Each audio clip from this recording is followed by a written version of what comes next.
Hello বন্ধুরা, আজকের ব্লগটা অনেকটা স্পেশাল আছে। মামামকে নিয়ে একটু ঘুরু ঘুরু করতে যাব, তো পুরো ব্লগটা দেখতে থাকো।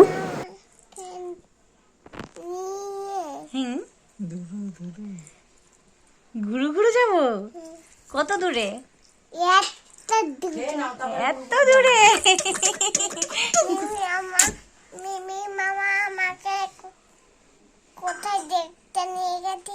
মেলা দেখাতে নিয়ে গেছিল। আমি যাবো এখন মেলা দেখতে, তোকে নেব না। উঠে খেয়ে তারপরে ঘুরতে যাবো। সন্ধ্যেবেলায় দুজন মিলে রেডি হয়ে মামামকে নিয়ে চলে এসেছি একটু গঙ্গার পাড়ে। তো অনেক দিন থেকে ইচ্ছে ছিল গঙ্গার পাড়ে আসবো, কিছুতেই আসা হচ্ছিল না। আজকে দেখি বরমাসে নিজেই আমাদেরকে গঙ্গার পাড়ে নিয়ে চলে এসেছে। গঙ্গার পাড়ে এসে বাবা আর মেয়ের কাণ্ডগুলো দেখো, কি পরিমাণ দুষ্টুমি করছে দুজনে। ওর বাবা শিখিয়ে দিচ্ছে আর মামাম সেই দুষ্টুমিগুলো করছে। বেশ ভালো একটা সময় কাটালাম।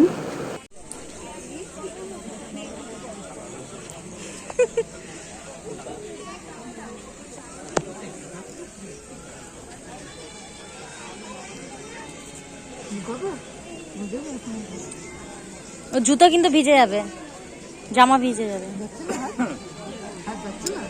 ঠিক আছে, তুমি পরে দাদা বসো দেখি, বসে বসে কর। জল নিতে পারবি? দেখ না, ও জল না, ও জামাটা তুলে ধরো তাহলেই হবে। জামাটা পেছন থেকে ভিজে যাচ্ছে।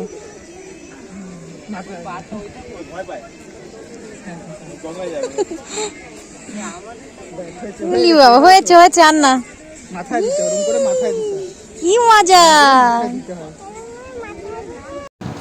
গঙ্গায় গিয়ে সোনা মামামের বাবা যা যা শিখিয়ে দিচ্ছিল, সোনা মামাম ঠিক তাই তাই করছিল, দেখতেই পেলে তোমরা। ওরা ওখান থেকে তারপরে চলে গেলাম একটু শপিং মলে, কিছু কেনাকাটা করার ছিল। মাসকাবারি তো তোলা হয়ে গেছে, তাছাড়াও কিছু আদার্স জিনিস কেনা ছিল যেগুলো মলে একসাথে বড় কৌটো আনলে অনেকটা ডিসকাউন্টেই পাওয়া যায়।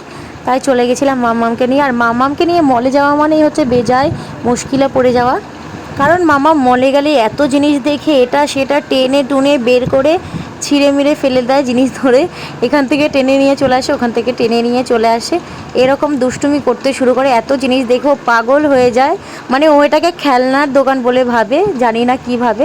আমার কাছে তো মনে হয় এত ছোট বাচ্চার কাছে মলের সমস্ত জিনিসকেই খেলনা বলেই ওর মনে হবে।